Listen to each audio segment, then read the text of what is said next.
Hey everyone, thanks so much for coming out this afternoon. My name is Janelle Riley. I'm an editor at Variety. I'm so pleased to be here with Nickel Boys. Please join me in welcoming tonight's guests who made this film possible. We have the director, co-writer, RaMell Ross. Also joining us, actors Brandon Wilson, Ethan Herisse, and Aunjanue Ellis-Taylor.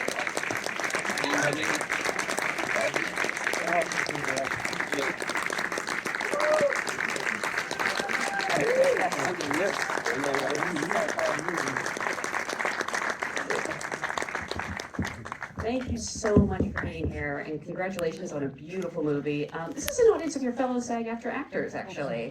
Hello. So I'd love to go back to the beginning with the actors and ask, how did you get your SAG card? What was the job that brought you into this union? I think I did a guest star on an NBC show called Go On. I don't remember how old I was. I was a little kid, but I think that's the one that got I me. don't remember the show. It had Matthew Perry. Oh, Was he a comedian or something? Oh, I have no idea. I was like, He I was was just like, on it, I was yeah. like 12. I have no clue. it was called Go On? It was called Go On, yeah. I think it had a few other. It did did not. not. It did not. Yes. I think it had Tyler James 1990. Williams, John Cho, I think. Oh, wow. I think. Okay. But yeah, that was the one. For you? I don't remember. Does anybody remember something called Mike's Super Short Show? Yeah. Okay, good. One person. That's just Malcolm being nice to us. I don't know if it was that or I did like a guest star in Reba at one point. Oh, Reba. Let's go with Reba. That's a great one. Hey, at least one person remembered yours. No one remembers Go On. So,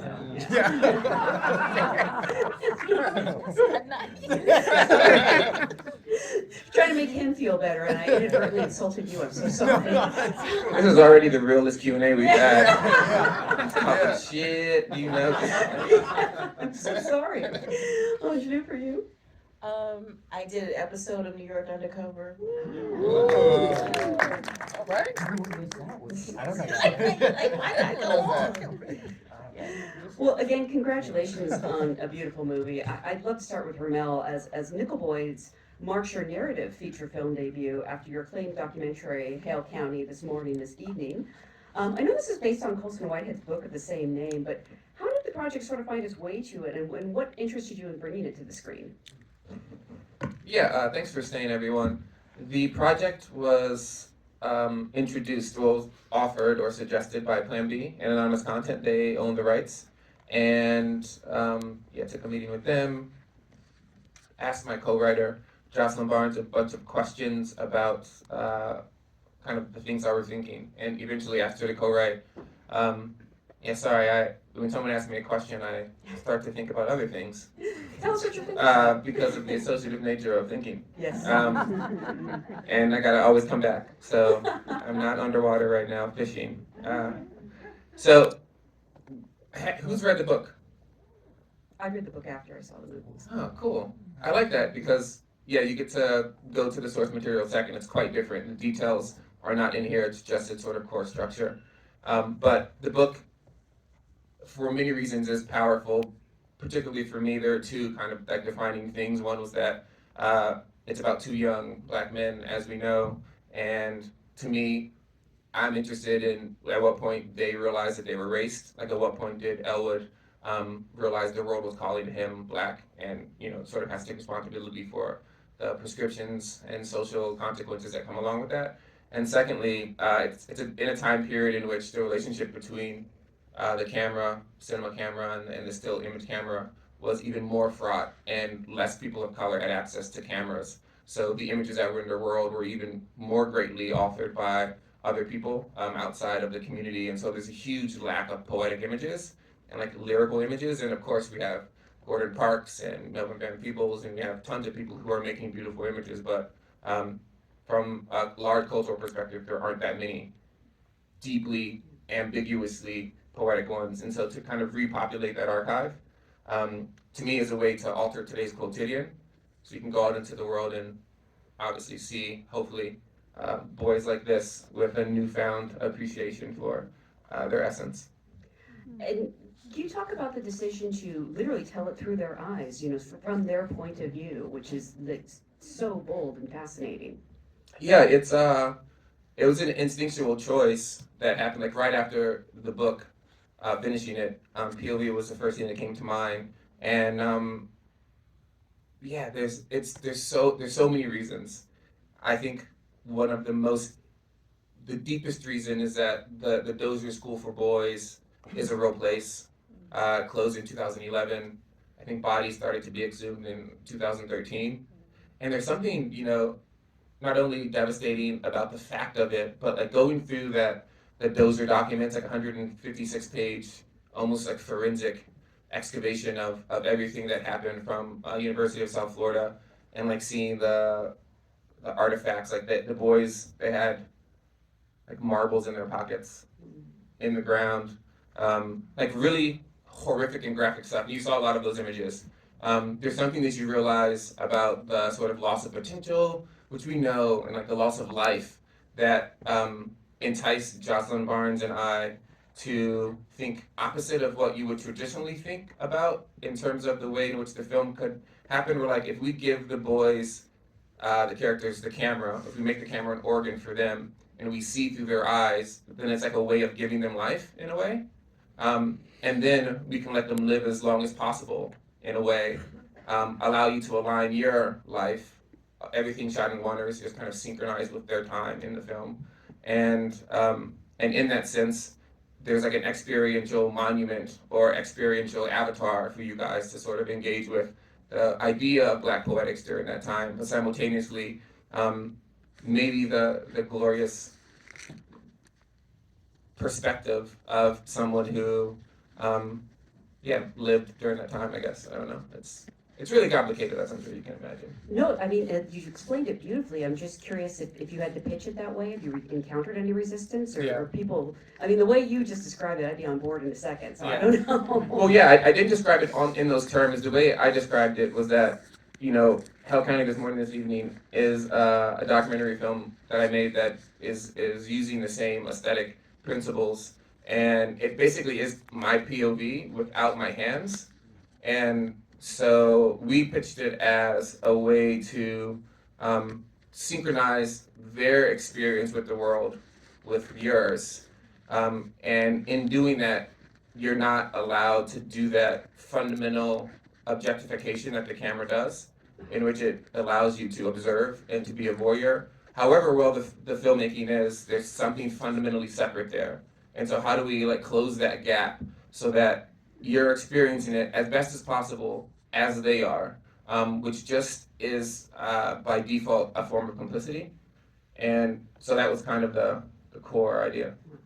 And for the actors, I'm curious, what did you know or think you knew about this story coming to this project? I don't know if you were familiar with the book or if this, script came to you as a film, and what was sort of your reaction upon reading it? We'll start with Aunjanue because she had the misfortune to sit next to me. I don't see it. You're asking my familiarity with the book? Yeah, or the story. Oh, the story. Yeah, I didn't have I just had I knew the book, and Colson Whitehead by reputation, but I had not read the book, and I still have not read the book. I see adaptations in books as two different art forms. So I wanted to bring, I didn't want to come to doing this job with any sort of presupposition and loyalty to the book. I wanted to come into it with being a steward of what RaMell and Jocelyn wrote. But I only knew there was a 60 Minutes episode that featured the story of the Dozier School, but it was just very superficial knowledge of it, which is a shame. What interested you in being a part of the project? Was it RaMell Ross? Yeah. RaMell Ross. Yeah, I think Hell County. If you guys have not seen it, I highly encourage you to see it. It was just, I feel like one of the most significant things that I've seen in any art form. And what made it particularly affecting for me was it is usual. It is a portrayal of a community in Alabama. I'm from Mississippi, and I live in Mississippi, and I always feel that portrayals of black life in the South feels very alien uh, and objectifying. I'm running out of words, but you get it, you know. And I didn't feel that when I saw Hale County. I felt like I was witnessing something that was kindred. And so I knew that whatever he was doing, you know, that he would carry that into, you know, his narrative work. Mhm. So it really didn't matter whatever he was doing, I would have wanted to be a part of it. And Ethan and Brandon, for you, how did the project find its way to you? In my email inbox as a self-tape request. And that's where I got all of the information I was, not familiar. I was familiar with Colson Whitehead. I had read The Underground Railroad, but I just didn't know about the Nickel Boys novel. I didn't know about the Dozier School for Boys, and I was not familiar with RaMell Ross. So I really got to dive into all of this really great material. I was able to read the scripts, and that was it for me. At least in terms of like wanting to be a part of it. RaMell and Jocelyn wrote a really wonderful script, and thought the story was beautiful. I thought that I was not entirely surprised about the Dozier School for Boys and learning about that. Just disappointed that I was finding out through a self-tape request rather than in conversation or in school or in class. Like just yeah, not for something that I guess had to do with my career. So I was disappointed about that. And yeah, I loved the script so much that I wasn't sure where my involvement I didn't know if I was moving on in the process, but I picked up the book after, just as a fan of Colson and of the story, and just trying to dive deeper into that world, and it ended up kind of helping as I moved along in the process. Brandon, what about for you? How did the project find its way to you? Through a email in my inbox for a self-tape request. And then the rest of it was very similar to Ethan's. Really? Yeah. I mean, so much of the film hinges on the chemistry between the two of you, obviously. I'd love to know more about the casting process. At what point did the two of you meet? We met in a chemistry read 2 weeks before filming. Oh, wow. I think it was 1 week before, and I think we pushed it back a week, if I remember correctly. We were like down to the wire. So were they already both cast? Brandon was cast, and we were looking for Ethan under every single rock. And it's not that people were coming from underneath rocks, obviously, because that's disrespectful. But we were literally searching everywhere for him. Why was it? You didn't know that you didn't know that you were cast. No, I mean I felt I was close. It wasn't confirmed yet. Me, on the other hand, I thought that I did not get the role Why? in the chemistry read because after we did the chemistry read, I actually felt really great. I was like, wow, that was so much fun. Yeah. And then we're saying our goodbyes and everything, and RaMell is on Zoom. What was like you and Jocelyn, right, on Zoom, watching the whole thing, and we're saying our goodbyes, and RaMell goes, Brandon, I'll talk to you later. And I don't remember what I got. I don't know if I just got like a goodbye. I didn't get a talk to you later. And I was like, oh, okay. Well, at least I had fun. That definitely made me feel way more confident. It's like, yes. Oh my gosh. So it was a Zoom chemistry read. We were in person. Oh. We were in person. RaMell was in Louisiana. And you were with Vicky. Yeah. Vicky Thompson. Shout out Vicky Thompson. Great casting director.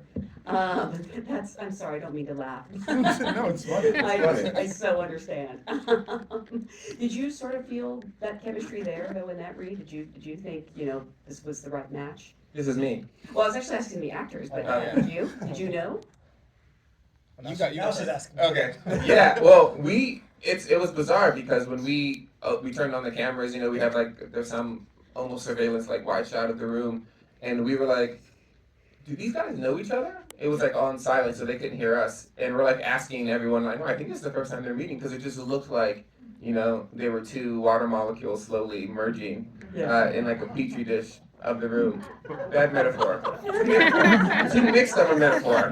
It's like, but yeah, it was deeply evident just visually, which was a relief. And then once they actually started speaking, I feel like everyone just a huge sigh of relief that we could move forward because it was the last piece. Did the relationship develop pretty organically between the two of you? You didn't have much time before starting. We had to work so hard. So Brandon's such a difficult person. No, he was open like immediately. Well, we were in the waiting room. We just got to talking before working with the sides a bit. We found out that we both live in Burbank. I think both moved to Burbank from like different places in the East Coast. Like a lot of synchronicities. Yeah. And got to like figure that out, and I was like, oh, okay, it's cool. And then when it came to doing the work, the sides, it all felt very, very natural, and it was a lot of excitement to be working with another actor in a room. But it was also just that I think there was just something between me and him that kind of felt right with the characters and with the words, and so kind of started there. Found out that he got it when I saw him at the airport. Really? Oh, Yeah. you didn't know it was him? I had no idea. Wow. I mean, again, I was surprised that I got it. So I didn't know. So we saw each other at the airport, and we had a lot of opportunity to just get to hang out in New Orleans and get to know each other and spend time together. And we were able to build this really great off-screen bond and friendship while we were working on the on-screen bond and friendship. Brandon, did you know he had gotten the part, or was it a surprise to you when you ran into him? I'm not surprised easily. I don't know why I said that like that. That's not crazy. I'm just curious. But no, I think similarly to how RaMell expressed that they felt on the other side of the Zoom. Yeah, once me and Ethan started doing the lines, I felt if the movie was going to get made, whatever they were looking for, I knew they had found it in Ethan. I like how you catch it, and if the movie was going to get made, Because I never know. I Yeah. don't know what's going on back there. So yeah. And Aunjanue, for you, we feel this powerful love in these moments with your character. I'm curious, how did you go about sort of preparing for this role, or and was it a difficult place to be sometimes? I didn't really. I mean, I read the script, and talked to RaMell, but in terms of my preparation, I was lucky to have great words to say. I felt that it was chock full of truth. So there wasn't a lot of preparation in that way. Just trying to know my lines before I got to set. It is in retrospect now, though, that I know that I was tapping into something that I wasn't really aware of when I was shooting. And I think that is that my reference for her probably were a lot of women in my life, women like my own grandmother. And I'm realizing now that I have to actually sound intelligent when I talk to someone like you. That in fact that I was tapping into the emotional DNA of my grandmother, not just the physical, but the emotional DNA of my grandmother. And her response to the trauma that she experienced, that was very similar to what Hattie experienced, like grief and loss because of the world trying to erase someone like her and what she loved. That's why I'm sort of curious, because I know you're acting, but this movie does go to some difficult places, and I'm just sort of wondering if you all took care of yourself and one another. Like, I don't know if you're the kind of actor that takes your work home with you, but was it hard sometimes to let go of the story at the end of the day?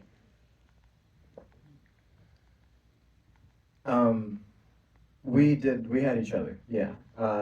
We had each other, we had Waffle House. Waffle House. We had, and when I say we had Waffle House, I mean like like we would go there after wrapping on certain days and just hang out and spend time with each other, and that gave us the space to kind of be ourselves and kind of step out of what we were working on. So yeah, fortunately it wasn't, and trust me, there were difficult days for sure. Um, but it was really great to, like, when we were done with a difficult scene, to know that RaMell was there, and he was someone that we were able to just kind of just spend time with. Brandon was always there. We had a counselor on set, Kim. She was very wonderful. Even on the days that weren't that tough, she would just be there, and we would just to sit and like chat with us, and that was really deeply appreciated. So at least for my experience, yeah, it was a bit of it was a lot of just leaning on everyone on set. It was a great environment. Anyone else, or? RaMell, I'm not surprised this movie looks fantastic, having seen your previous film. But you have such a great way with actors. I don't know where you developed that. I don't know if you have any kind of an acting background, but how did you sort of learn to speak to actors? To be honest with you, whatever, if you typed in how to direct onto Google, it was like the second or third video. I was like, oh, watch this guy. And he was like, first thing you do is don't let him know you don't know what you're doing. And I was like, oh, I had that one down. No, yeah, I wouldn't say that I have, I don't feel the way that you're expressing their performance in my, you're saying that there's something in my direction. I personally am fascinated by them as people, and I think why I wanted each of them to be who these characters are is because of that essence of them. I just like, I want them to be them, and so I kind of like first answered the question to myself when someone asked it to Aunjanue and I earlier today, but like I would just love for them to be themselves, like do their thing. Like I want to get out of the way, basically. And if it's not aligning with the way in which it needs to represent whatever type of relationship over time, then that's kind of what I want to like shave or chop off, but or shape. But it's about like there's such good people. I don't know. I feel like I'm really poorly expressing this. You guys know what I'm saying, though. It's just like you do your thing. Like, yeah, do your thing. Yeah. I want to say just like really briefly, RaMell is, as you know, a very visually driven director. I'm just talking about my experience of working with directors. RaMell, my perspective is he is a visually driven director. So sometimes that can lend itself towards you being a prop. I'm sure I have some witnesses out there where the director's like, stand here because I want to get this beautiful shot with this tree and this car and this rock. So I need you to just stand here to do that. And you feel like you are not a participant in the story that you're telling. You feel like you don't have a mind. You feel like you have nothing to offer. So with RaMell being driven in that way to paint a picture, or more so to confront how we paint pictures. He was incredibly interested in us as people, in us and what we had to offer. I had to lean on him quite a bit more so than I would with other directors because I like to feel free in what I do, but him I had to really confer with, because I wanted to be, a part of this. I wanted to be a part of this team and what he was doing because I believe so sincerely in it. But I mean, I don't think enough can be said that, he thinks we're good people. He's also just a wonderful, wonderful human being. And all that, helps. Thanks, Aunjanue. I mean, in addition to the actors here, you have an amazing cast. I mean, Hamish Linklater, and Daveed Diggs, and the great Luke Tenney, who is so fantastic. And it was either Luke or Fred Heschner who told me a story about when you were filming the boxing scene, you were directing the actors, I hope I don't butcher this, to freeze Mhm. in the moment. Mhm. So that wasn't done in camera, they were actually freezing, Mhm. and they started to basically just know when to do it. Yeah, it's you know how mythology happens. Yes, of course. You know, things change over time. No, I think if I remember correctly, I mean, one thing that I think I was trying to remember while I was answering the last one, which is why it seemed like I fell asleep halfway. I was there the whole time. Was that what you seen on the camera is, I'd almost say, more than what is written and directed by them. Like the way in which they embody the characters, they take it to another level, and that's what good acting is. And so it's beautiful to watch when Aunjanue is so porous in the scene that she incorporates the sounds of the atmosphere into the character, and quite literally, it makes what we're doing closer to documentary. Because, and I think that these are false constructs: documentary, fiction, nonfiction, you know, whatever. These words are barely translatable to other cultures, let alone to be true in their in their definitions. But there's something about giving actors, I mean, from my perspective, giving them the freedom to do what they want, at least first or whatever, and inviting them to. Uh, I guess it's. I feel lucky to have had these guys. Brandon did it a couple times too, where, like, remember when you two are looking up in the mirror and you're talking about the escape? Um, Brandon's like, you gotta, and then a woman walks by and you're like, and then you like lean in, like those little things. Like that's not in the script, you know. Like we didn't write that, and that's what makes my job like really easy, and that's why I have faith now. This is my first time in actors. What did you ask before? Was anyone remember? Oh, the boxing scene. Yes, you were Yeah. directing them to freeze. Oh yeah, that was actually quite. I'm talking way too long because this is about the actors, not the director. Um, so yeah, so we had all the boys run up when Luke Tenney, who's playing Griff, wins, and of course Luke didn't want to win, and I think it was spontaneous. We didn't plan this, but we had everyone screaming, and then just would say freeze, and we took a couple times to get it, so then we could, you know, kind of deal with the time dilation that happens when two people are experiencing two, or like a group of people and the person in the center, completely different experiences of it. But it was beautiful, separate from the filming of it, because it was like you're orchestrating people as instruments, and I could like walk around while they're screaming, and then I could like freeze. And then everyone would be like, yeah!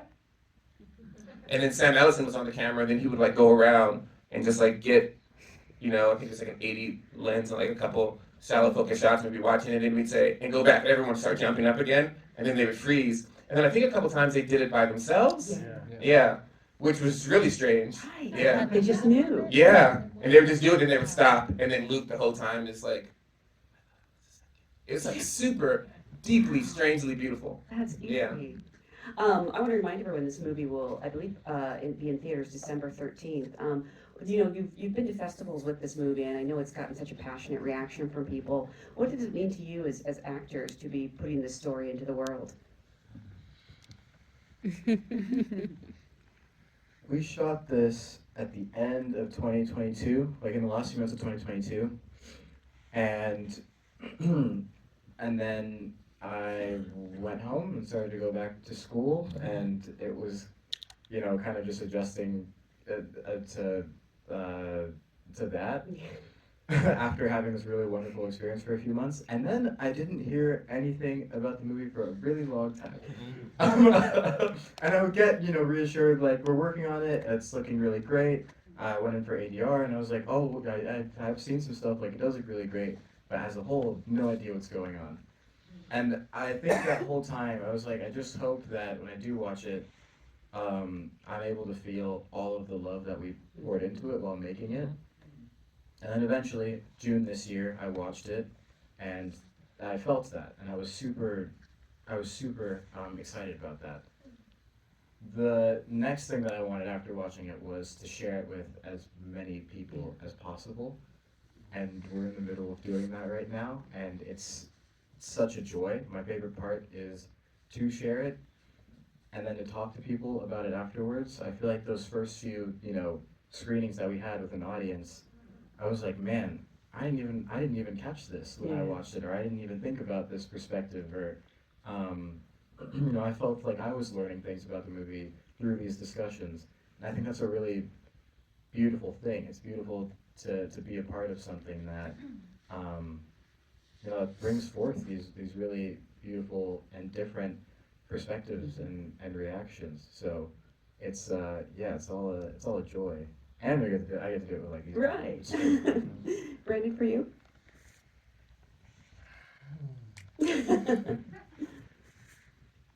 Yeah, I'm just happy to be here. I'm glad I got to see everybody again and get to share space with everyone again, like Ethan said, to feel that love again.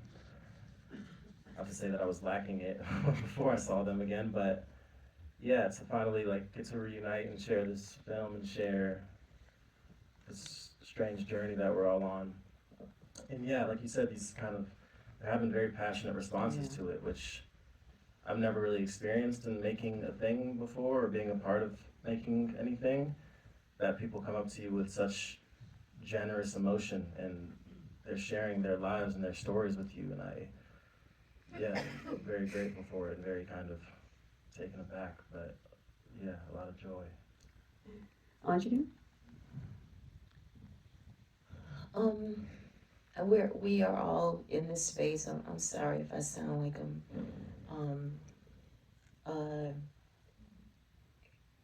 we're all in this space because of what happened to those kids at that Dozier school.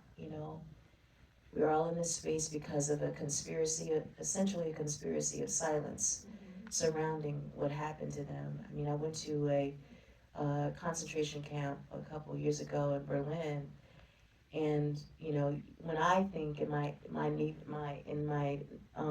ignorance, think of these camps as being somewhere way off, somewhere in the woods, and the reality is those camps are in someone's backyard. And so all the violence that happened with neighbors. So what does that say? What does that say about how we agree to be silent about violence happening around us? So I just feel happy, if that's the word, but I feel affirmed by our getting to be witnesses for these children, for what happened to these children, that we can share in their pain because it was shot the way that RaMell shot it, and we can be hope for them to tell the world about what happened to them and to decide to not let something like that happen again.